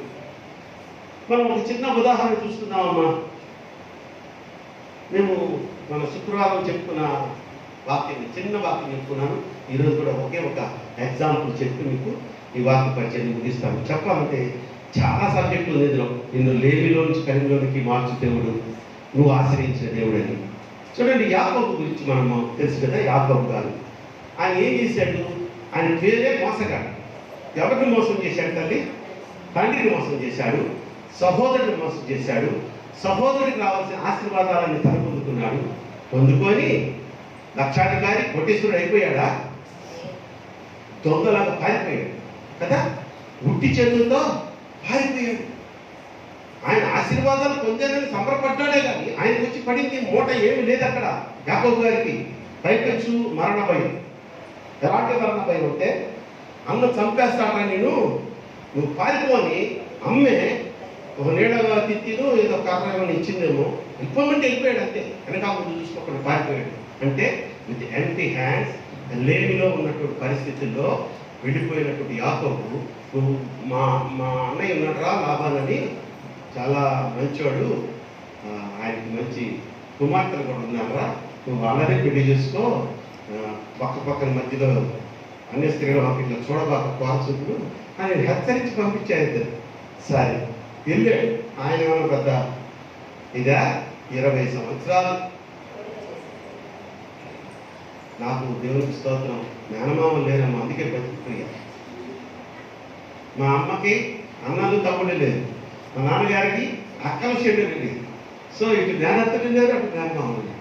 20 సంవత్సరాలు లాభాలనే మేనమామ యాకోబుని ఉడిపం చేయించుకున్నాడు. కానీ దేవుని ఆశ్రయించిన వాడు కనుక ఎవరు? యాకోబు ఆశీర్వదించబడ్డాడు. ఎలాగో తెలుసా? భార్యలు, బిడ్డలు, దాసీలు, పశు సంపద వీటన్నిటితో తిరిగి మళ్ళా ఎక్కడ నుంచి అయితే పారిపోయి చూడో అక్కడికి మరి దేవుని ఆశ్రయించాడు కనుక చేతిలో ఈ చిన్ని గబ్బ కూడా లేకుండా బయలుదేరినటువంటి యాకోబు అలాగే చనిపోయాడా? దేవుని ఆశ్రయించిన తర్వాత ఏమయ్యాడమ్మా? అత్యున్నతంగా ఆశీర్వదించబడ్డాడు. ఈరోజు నా తల్లి దేవుని ప్రియ కుమారుడా, ఓ ప్రియమైన దేవుని బిడ్డలారా, అన్ని బాధల కంటే కూడా కడు ఘోరమైన బాధ చాలినంత డబ్బు నీ దగ్గర లేకపోవడం. లేని ఆ లేనిలో ఎంత క్షోభ అనిపిస్తామంటే, ఎవరు మనుషుల పక్క చూసేస్తాం, వీళ్ళైనా సహాయం చేస్తే బాగుంది. మా అన్న అంత స్థితిలో ఉన్నాడు, మా అక్క మా బాబాయ్ ఎంత స్థితిలో ఉన్నాడు. ఎవరి వైపు మనం చూడకూడదమ్మా. నువ్వు ఆశ్రయించాల్సింది సర్వశక్తివంతుడైనటువంటి దేవుని ఆశ్రయించాలి. వెంటనే ఆయన నీకు తోడుగా నీడగా ఉండి బిడ్డ ఇంతకాలం నన్ను మర్చిపోయావా? నువ్వు మనుషుల వైపు చూసావా? నీకు తెలియదమ్మా నువ్వు ఎలా నీ అప్పుల బాధలోంచి ఎలా బయటకు వచ్చావో తెలియదు. యాకోబు అనుకున్నాడు ఆ పారిపోయినప్పుడు, నేను తిరిగి ఇట్లా దాసదాసులతోటి, భార్యా బిడ్డలతోటి, పశు సంపదతోటి, ఇంకా పెట్టి బంగారాలతో తిరిగి వస్తానని. అలాగే నువ్వు కూడా ఈరోజు ఒకవేళ నీ చేతిలో ధనము చాలినంత లేదేమో, ఇతరుల మీద ఆధారపడుతున్నావేమో, అధైర్యపడదు. ప్రభువు ఇస్తున్నటువంటి వాగ్దానం, నీవు దేవుణ్ణి ఆశ్రయిస్తే దేవుడు నీకు తోడుగా ఉండి నీ లేమిలోంచి నిన్ను కలిగిలోనికి మారుస్తానంటున్నాడు. నమ్మితే గట్టిగా చాపట్టుబడి దేవుని మహిమపరచండి. ఒక్కసారి దేవుని ఆశ్రయిస్తే మనకు కలిగే మేలు: 1, శాప విమోచన; 2, శాశ్వతమైన సంపూర్ణమైనటువంటి స్వస్థత; 3, మరణములో నుంచి జీవంలోనికి; 4, నీ లేమిలో నుండి కలిగిలోనికి. అమ్మా, ఎవరు అక్కడ? కలిగిలో నుంచి లేమిలోకి కట్టాలి. ఎవరు తల్లి? దేవుడికి స్తోత్రం. దేవుడు కలిగిలో నుంచి లేమిలోకి ఎప్పుడు మార్చమని, లేమిలో నుంచి మంచిది. మోసరించండి. అర్థమైందా ఇప్పుడు వాక్యము? బాగానే అర్థమైందా? అర్థమైతే ఒకసారి గట్టిగా స్తోత్రం చెప్పండి. హల్లెలూయా. అబ్బా, మీరు చెప్పిన తీరు బట్టి మీతో దేవుడు మాట్లాడాలి. మోకరించండి. చిన్న ప్రార్థన చేసుకొని మనం కానుక పరిచయంలోకి వెళ్ళిపోదాం. ఆన్లైన్లో ఉన్నటువంటి ఈరోజు ఫేస్బుక్లో ఇస్తున్నాము, ఆన్లైన్ లైవ్ ఇస్తున్నాము ఫేస్బుక్లో. యూట్యూబ్లో మనకి చాలా ప్రాబ్లమ్స్ వస్తూ ఉన్నాయి కనుక నాకు తెలిసిన వాళ్ళందరికీ మెసేజెస్ పెట్టాను. తప్పకుండా ఒక వ్యక్తి మాత్రం చూస్తూ ఉంటారు. గుంటూరులో ఉన్న మా చెల్లెలు బుజ్జి అంటాం, ఆమె పేరు జయసుందరి. ఆ బిడ్డ మాత్రం గ్యారంటీగా ఉండుంటుంది లైన్లో. చాలా నాకు ఒక్క విశ్వాసం చాలు నా టెలికాస్ట్ బలపరిచే వ్యక్తి కదా. ఆ బిడ్డను గుర్తించుకోవడమ్మా మీ వ్యక్తిగత ప్రార్థనలో జ్ఞాపకం చేసుకొని. జయసుందరి గుంటూరులో ఉంటారు, నా సహోదరి. Okay, right. ప్రభువా స్తోత్రం. ఆయన బిడ్డలను బలపరిచారయ్యా. ఇంతకాలం మా తండ్రి ఎవరిని ఆశ్రయించాలో వారి కష్టకాలంలో కానీ, వారి యొక్క అనారోగ్య పరిస్థితుల్లో, కుటుంబ కలహాల్లో, లేకపోతే వ్యాపారంలో వచ్చిన నష్టంలో, లేకపోతే అనారోగ్య పరిస్థితుల్లో వ్యక్తుల వైపు చూశారేమో నాయన. ఈ మంత్రగాళ్ళు, మాయగాళ్ళు, భూత వైద్యుల వైపు చూశారేమో, లేకపోతే నాయన ఈ డాక్టర్ల వైపు చూశారేమో. మీ ప్రియ బిడ్డలతో మీరు మాట్లాడారు. నన్ను ఆశ్రయించిన బిడ్డ కుమారులకు ఇచ్చినటువంటి శాప విమోచన నీకు ఇస్తానంటున్నారు. అలాగే నన్ను ఆశ్రయిస్తే శాశ్వతమైనటువంటి స్వస్థత, 12 సంవత్సరాల రక్తస్రావం కలిగినటువంటి బిడ్డకు మీరు ఇచ్చిన స్వస్థతని ఇస్తానంటున్నారు. అలాగే నాయన మరణంలో నుంచి జీవంలోకి నడిపించినటువంటి పరిస్థితిని కూడా మీకు ఇస్తానంటున్నారు. మరణకరమైన పరిస్థితులు, ఒకవేళ రోగములు మా యొక్క మరి దరిదాపుల్లో రాకుండా నా తండ్రి మీరే కాచి కాపాడుతానంటున్నారు. చివరిగా నాయన నాకు తెలుసు నాయన, ఆ లేని చాలనేటువంటి సంపాదన ఎవరు సహాయం చేస్తారా అని లోకుల వైపు చూసినటువంటి పరిస్థితి నాకు తెలుసు తండ్రి. అలాంటి బిడ్డలు ఈ సంఘంలో ఎందరో ఉన్నారు నాయన. వారిని బలపరిచే మాట, నీ లేమిలో నుంచి నేను కలిగిలోనికి నడిపిస్తానన్నారు. దేవుడి స్తోత్రం. హల్లెలూయా. yes my Lord, yes my Lord. అటువంటి స్థితిని ఈ వాక్య పరిచర్యలో నా ద్వారా మీరు మాట్లాడి మీరే సూటిగా వారి హృదయాల్లో హత్తుకునే విధంగా ఈ ఉపదేశం వారికి ఇచ్చి, ఇది వాగ్దానంతో కూడినటువంటి ఉపదేశం ఆయన. మా నుంచి మీరు ఏమీ ఆశించడం లేదు తండ్రి, మీరే మాకు అన్నీ ఇస్తానంటున్నారు కనుక అటువంటి కృపలో సంఘాన్ని, సంఘ బిడ్డలను నడిపించమని కోరుకుంటూ, ఆన్లైన్లో ఉన్నటువంటి ప్రియ సహోదరులు, సహోదరి ఎవరైనా సరే ఈ సమయంలో వారికి కూడా మాకిచ్చిన భాగ్యాన్ని వారికి కూడా అనుగ్రహించమని, ప్రవచనాత్మకంగా మాకు అనుగ్రహించిన ఆ యొక్క ఆశీర్వాద ఫలమును వారు కూడా అనుభవించడానికి కృప చూపించమని కోరుకుంటూ, యేసు నామములో ఈ ప్రార్థనకు సమర్పించి బ్రతిమలాడి వేడుకొచ్చున్నాను నా పరమ తండ్రి. ఆమేన్. మంచిది.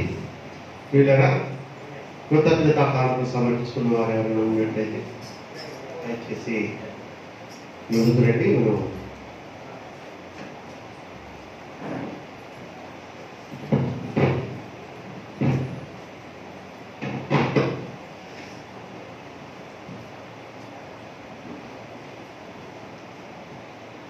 స్తోత్రమైన ఈ ప్రియకుమార్తె అన్న బిడ్డ కుట్టిని ప్రేమించి ఆశీర్వదించి గడిచిన దినము మరొక నూతన సంవత్సరమైన దయా కిరీటాన్ని ఆ బిడ్డకు ధరింపచేసినందుకు మంచి చదువు ఆ బిడ్డగా అనుగ్రహించినందుకు ఆ ఇంజనీరింగ్లో మంచి మార్కులతో అయినా పాస్ అవ్వడానికి మీరు ఇచ్చిన కృపను పట్టిస్తుంది.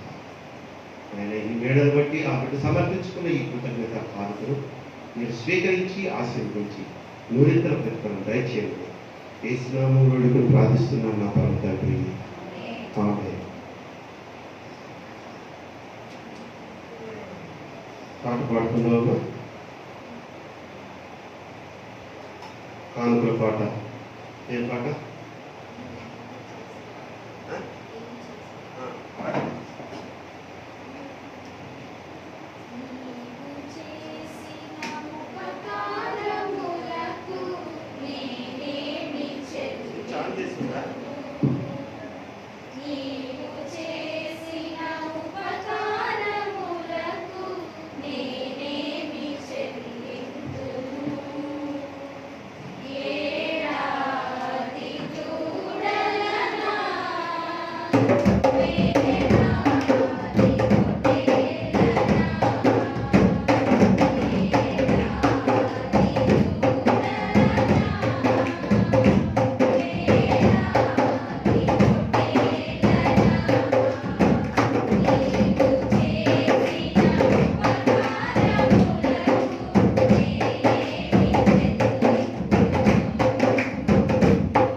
చిత్రది ప్రాముఖ్యమైన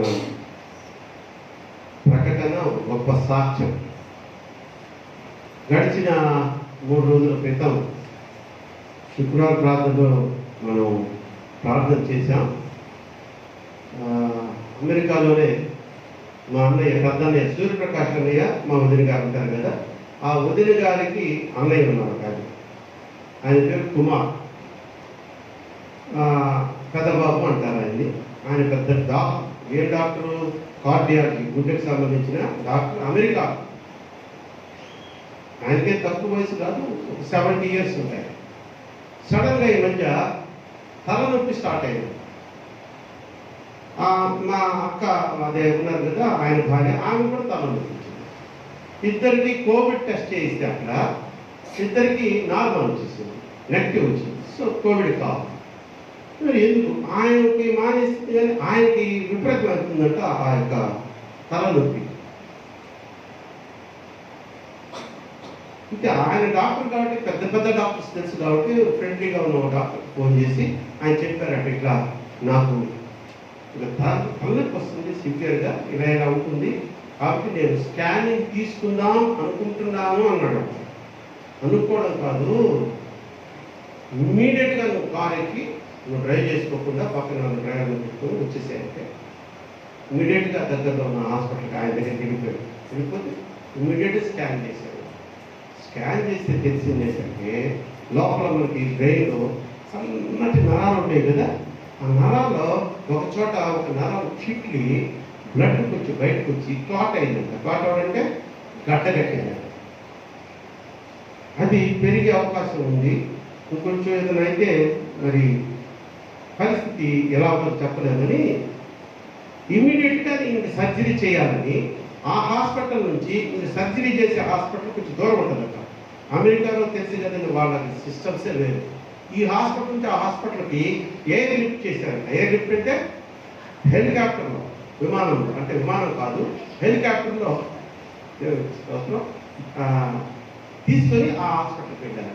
ఆ టైంలో నాకు చెప్పాడు అన్నయ్య ఇక్కడ నుంచి ఫోన్ చేసి, అయ్యా నీకు నైట్ గురువారం నైట్ చేసి చెప్పాడు, ఈ టైంలో మరి నీ సంఘటనలో నీకు అందుబాటులో ఉండదు, నీకు తెలిసిన వాళ్ళందరికీ ఫోన్ చేసి చెప్పేసి ఇంకొక గంటలో ఎమర్జెన్సీ ఆపరేషన్, బ్రెయిన్ ఆపరేషన్ పెద్దబాబుకి జరగబోతుంది.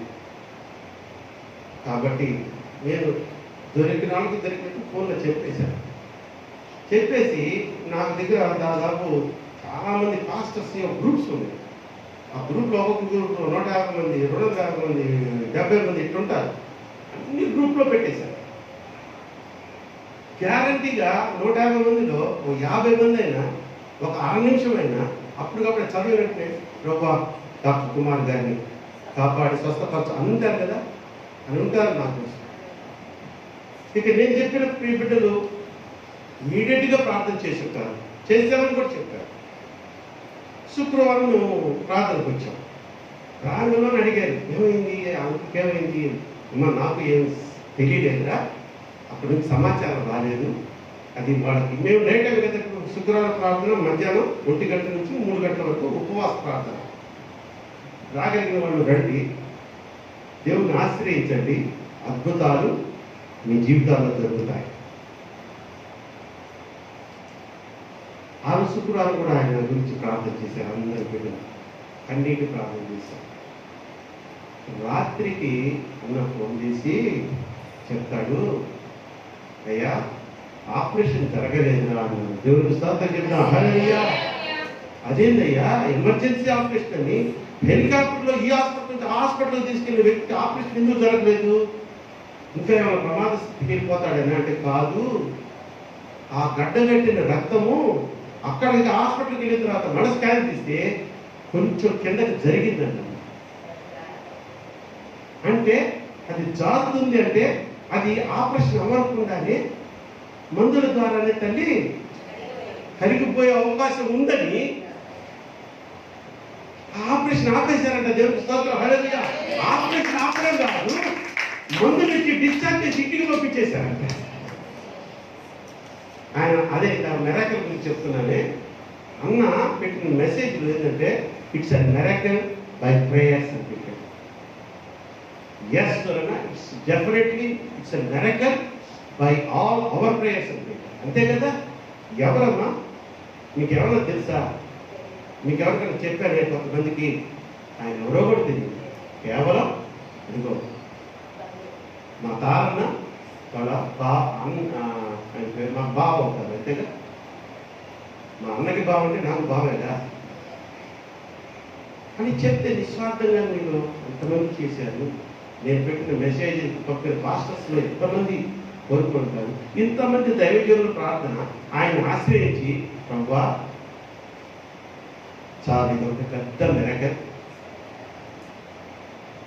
ఇలాంటి మెరకల్స్ మీరు ఏం చేయాలంటే దీన్ని సంతోషపడిపోయి నా చర్చ అంటే ఆపుతున్నానని మనకు మనం చెప్పుకోవడం బయట కూడా చెప్పి వాళ్ళని కూడా నడిపించండి అమ్మా. ఎందుకంటే ఏదో వాళ్ళ సొమ్ముడు తినేసి వాళ్ళ ఆస్తులు రాయించుకునే వాళ్ళు ఎవరు లేదు.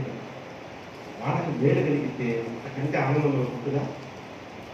ఉండదు. స్తోత్రం చెప్తాం. హల్లెలూయా. లేచి కూర్చోండి, లేచి కూర్చోండి. చివరి ప్రార్థన ఆశీర్వాదం నిష్కరిద్దాం. ఇంకొక ప్రాముఖ్యమైన ప్రకటన నెక్స్ట్ వీక్ కూడా చేస్తారు, కానీ 1 వీక్ ముందుగానే చెప్తున్నాను. బాప్తిసాలు తీసుకోవాలని నిర్ణయించుకున్న బిడ్డలు ఉన్నారు ఇక్కడ. ఆ బాప్తిసాలు వచ్చే సోమవారం ఇస్తారు. ఈ సోమవారం కాదు, 4వ ఆదివారం ఆరాధన అయిపోయిన తర్వాత ఆ నెక్స్ట్ సండే మార్నింగ్. ఏమండి,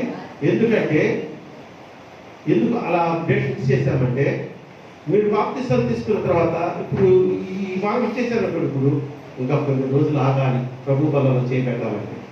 అదే సోమవారం ఇచ్చేసారనుకోండి, జస్ట్ ఇంకొక 5 days 6 days ఆగారంటే మీరు చక్కగా ఫస్ట్ ఆదివారం వస్తుంది.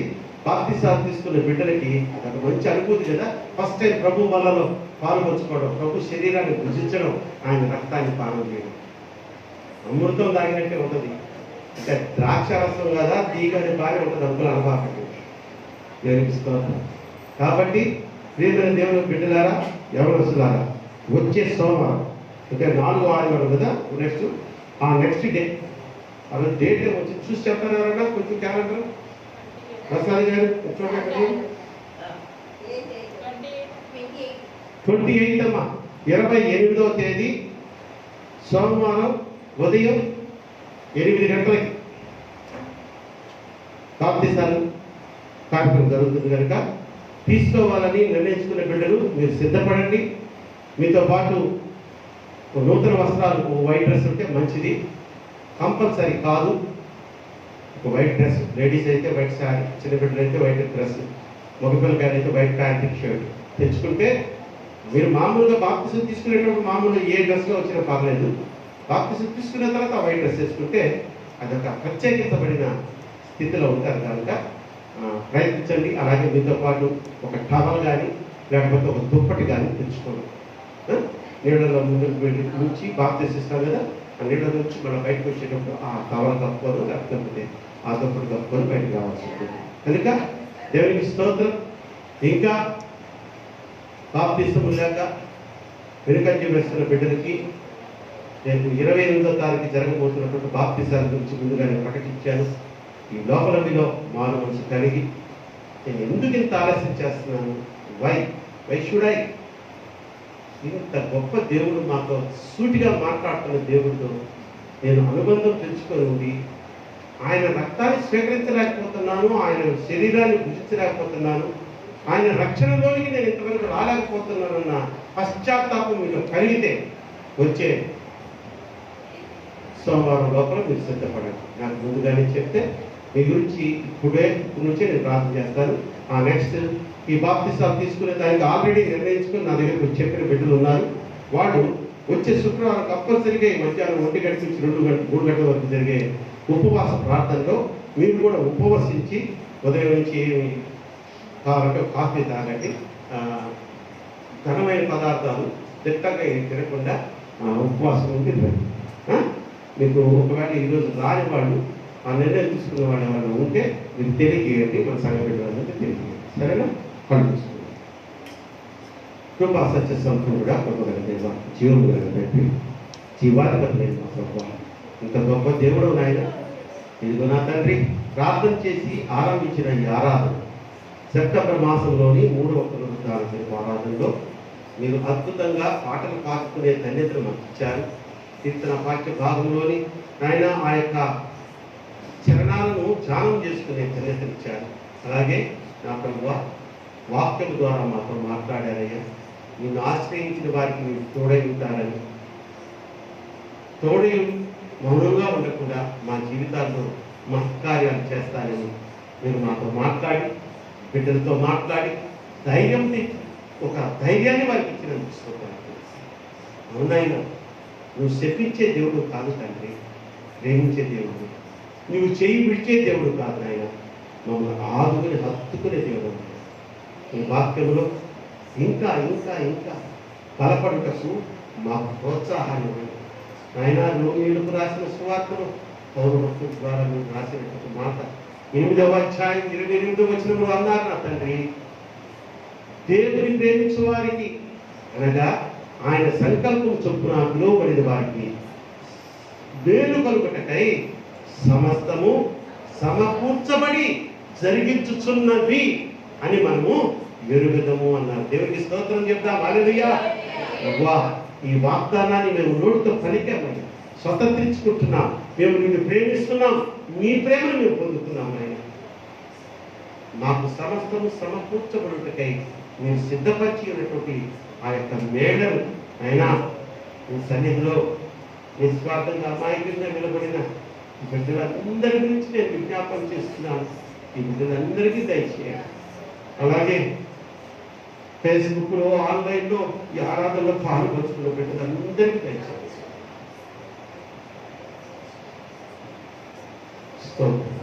మీరు ఇచ్చిన కృపను పట్టిస్తోంది, మీరు మాతో మాట్లాడుతున్న దాన్ని పట్టిస్తోంది. ప్రవచనాత్మకంగా మమ్మల్ని బలపరుస్తున్నారు, తప్పు చేస్తే హెచ్చరిస్తున్నారు. కృంగిపోయిన సమయాల నేను నా ప్రియకుమారుడా, నా ప్రియకుమార్తె మమ్మల్ని బలపరుస్తున్నారు. స్తోత్రాలు. ఎందుకునైనా ఈ చిన్న మంద మీద ఎంతటి దయ నీకు, ఎంత ప్రేమ రాశారు. ఈ సంఘ బిడ్డలందరినీ వారి కుటుంబాన్ని మీ కృపాస్థానానికి అప్పచెప్పుకుంటున్నాను. క్షేమాన్ని దయచేయండి, ఆరోగ్యాన్ని దయచేయండి. ఆయన సమృద్ధిని బట్టి అప్పుల బాధలోకి వారికి విడుదల కలుగ చేయండి. నాయనా, మరణకరమైన స్థితిలో ఎవరైనా ఉన్నట్లయితే, ఓ మరణమా నీ విజయం ఎక్కడ, ఓ మరణమా నీ ముళ్ళెక్కడ ప్రశ్నించారు నా ప్రభు. ఆ మరణపు ముళ్ళను విడిచి మరణపు స్థితి నుంచి జీవంలోనికి ప్రతి ఒక్కరిని నడిపించబడుతుంది. అలాగే బాప్తిసంలో తీసుకోవాలని ఆశపడిన బిడ్డలు, నిర్ధారించుకున్న బిడ్డలు నా తండ్రి 28వ తారీఖు సోమవారం నా తండ్రి ఉదయకాలంలో వారికి బాప్తిసంలో మేము కార్యక్రమం జరిగించబోతుండగా ఆ కార్యక్రమాన్ని మీ యొక్క కృపాస్థాలకు అప్పచెప్పుకున్నాను. ఆశీర్వాదకరంగా నడిపించాను. అలాగే నా ప్రభా, నా దేవ, సుబ్బయ్య గారు మా సహోదరుడు జ్ఞాపకం చేసుకుంటున్నాను. కొన్ని సంవత్సరాలుగా ఆ సహోదరుడు మాతో మాట్లాడలేదు, మా మందిరానికి రావట్లేదు. ఒకప్పుడు ఈ సంఘ సభ్యుడే. అలాగే సహోదరుడు రాలేదు. ఈ ఉదయకాల సమయంలో వారు ఫోన్ చేసి నాతో మాట్లాడే ఒక మంచి నడిపించారు. వారి యొక్క శోధన గురించి ముచ్చటించారు. ఒక్కసారి కుటుంబాన్ని మీరు దర్శించండి, వారిని క్షమించండి. నాయన, కుమార్తె కుమారుడికి వివాహం అవ్వటం లేదని ఆయన ఎంతో నా తండ్రి వేదనతో కనిపించాడు. ఆ వివాహం కాని కుమార్తెకు కుమారుడికి మంచి క్రైస్తవ కుటుంబంలో సంబంధం ఏర్పరచబడడం ద్వారా వారికి వివాహం అవ్వటం మార్గం సరళం చేయండి. అలాగే స్వప్న వివాహిత ఆ బిడ్డ వివాహ జీవితంలో ఏర్పడిన ఆ అగాధాన్ని తీసివేసి భార్యాభర్తలను మరలా కలిపినందుకు నీకు స్తోత్రాలు చెల్లిస్తున్నాను. 3 సంవత్సరాలుగా నా తండ్రి ఆ బిడ్డ భర్తకు దూరంగా ఉంటుంది. ఈరోజు దృఢ నిశ్చయం తీసుకుందట, నేను తిరిగి నా భర్త దగ్గరికి వెళ్తాను, నా బిడ్డకు తండ్రి కావాలి, నాకు భర్త కావాలని ఆ బిడ్డలో ఆ మారు మనసు వచ్చిందంటే కేవలం నీకు. సుబ్బయ్య గారిని, రామను, అలాగే వారికి కనిపించిన 3 బిడ్డలు దీవించి ఆశీర్వదించి, ఇది చిత్తమైతే నీకు ఇష్టమైతే మరలా ఈ మందిరానికి ఆ కుటుంబాన్ని నడిపించమని కూడా కోరుతున్నాను. కృతజ్ఞత కాలకు చెల్లించిన ప్రియ కుమార్తెను దీవించండి. సంఘ కాలకులు సమర్పించుకున్న బిడ్డలందరికీ 3 ప్రతిఫలము ఆశీర్వాదం దయచేయండి. ఉద్యోగం లేని బిడ్డలకు ఉద్యోగము దయచేయండి. వివాహంలో కాని బిడ్డలకు వివాహం, మంచి సంబంధములు, క్రైస్తవ సంబంధములు ఏర్పరచబడుతున్నా వివాహ జీవితం స్థిరపడటం చూపించండి. అనారోగ్యంతో ఉన్న బిడ్డలను జ్ఞాపకం చేసుకుంటున్నాను ఆయన. సాగర బావ గారికి స్వస్థతనివ్వండి. అలాగే దోసపాటు రవి గారికి స్వస్థతనివ్వండి. అలాగే జ్ఞానరాజు నా తండ్రి ఆ యొక్క దురాత్మ నుంచి బిడ్డలు చేయండి. అలాగే ప్రియ సహోదరి శాంతమ్మ గారు, వీరబాబు తల్లి గారైనటువంటి శాంతమ్మ గారికి ఆ పక్షపాయం అనే బలహీనత నుంచి సంపూర్ణమైన స్వస్థత కలిగించేయండి. అయ్యా, నీకు అసాధ్యమైనది ఏది లేదు. నిన్ను ఆశ్రయించిన బిడ్డలేనైనా వీళ్ళందరూ నీ కృప కొరకు, నీ సహాయం కొరకు, మీ తోడు కొరకు ఎదురు చూస్తున్నాను. కార్యం చేయండి. మీ సాక్షాత్తము, మీ నామ మహిమార్థము వారి ఎడల ఒక గొప్ప కార్యము జరిగించమని కోరుకుంటూ మరలా శుక్రవారం నీ సన్నిధిలో తిరిగి సమూహముగా, సమాజముగా కూడుకున్నాం. నీ సన్నిధానంలో ఇక్కడ కూడి వచ్చిన ప్రతి బిడ్డను సమస్తమైనటువంటి క్షేమములతోనూ, సంపూర్ణమైనటువంటి ఆశీర్వాదములతోనూ, శాంతితోనూ, సమాధానంతోనూ, సమృద్ధితోనూ నేను కోరుకుంటున్నాను. అలాగే నా ప్రభు, కరోనా వైరస్ గురించి మరొకసారి మీ పాద సన్నిధిలో విజ్ఞాపన చేస్తున్నాను. మమ్మల్ని అందరినీ రక్షించి కాపాడుతున్నారయ్యా, మీ స్తోత్రాలు. కానీ ఈ ప్రపంచంలో, దేశంలో, విదేశాల్లో అనేక మంది ఇంకా మరణ భయంతో మరణం పాలైపోతున్నారు. ఒక్కసారి కనికరం చూపించి ఆ మరణాలు ఆపండి. ఆ యొక్క మహమ్మారి తెగులు విరుగుడుగా ఒక వ్యాక్సిన్ నా తండ్రి మీరే మాకు అనుగ్రహించండి. తద్వారానైనా ప్రపంచంలో శాంతిని, సంతోషాన్ని నింపి స్వేచ్ఛాయుతంగా మేము సంచరించే మార్గాన్ని మాకు దయచేయమని కోరుకుంటూ మా సమస్త పాపము క్షమించి సకల దీవులతో నింపి నేటి దినాశీర్వాదములతో మమ్మల్ని పంపుతున్నాను. అలాగే నా తండ్రి మీ కుమార్తె హరితను జ్ఞాపకం చేసుకుంటున్నాను. దీర్ఘకాలంగా కోర్టు కేసులో బాధింపబడుతున్న బిడ్డ నాయన, ఎంతో వేదనతో ఉంది ఆ బిడ్డ. అనుకూలమైన తీర్పు నేనైన అనుకూలమైన తీర్పు ఆ బిడ్డకి ఇచ్చి సంతోషాన్ని కలిగించాలని కోరుకుంటూ యేసు నామములో ఈ ప్రార్థనను సమర్పించి బ్రతికులాడి వేడుకుంటున్నాను నా పరమ తండ్రి. సర్వకుముందు మా తండ్రి, ఈ నామం పరిశుద్ధపరచబడుగాక, ఈ రాజ్యం వచ్చుగాక, ఈ చిత్తం పర్వతం నా ఎదురు ఆహారం నిర్వహించేయండి. ఎంతకాలం చేసి దాన్ని నుంచి ప్రకారం మా ప్రారం చూపిస్తుంది. శోధనకి కార్యక్రమం ప్రార్థన శక్తి నిరంతరము మన పరమ తండ్రి అయినటువంటి దేవుని ప్రేమయు, మన ప్రభువును ప్రియరక్షకుడైన యేసుక్రీస్తు వారి కృపయు, పరిశుద్ధాత్మ దేవుని అన్యుల సహవాసము ఇక్కడ కూడి వచ్చిన ప్రతి బిడ్డకును, రైల్వే క్రిస్టియన్ సమాజంలోని ప్రతి కుటుంబములను, ఆన్లైన్లో ఈ ఆరాధనలో పాల్పంచుకుంటున్న ప్రతి బిడ్డకును, ప్రత్యేకంగా నా ప్రియ సహోదరి జయసుందరికి తన కుటుంబీకులకు, సకల పరిశుద్ధులకు సదాకాలం తోడైండును గాక. ఆమేన్. ఆశీర్వాదం మా మీద వర్షింపచేయు ఆశతో నీ సత్యవక్తము నీ మాయి మీద కుమారించుము దేవా, రఘువర ప్రేమ వర్షము కుమారించుము దేవా.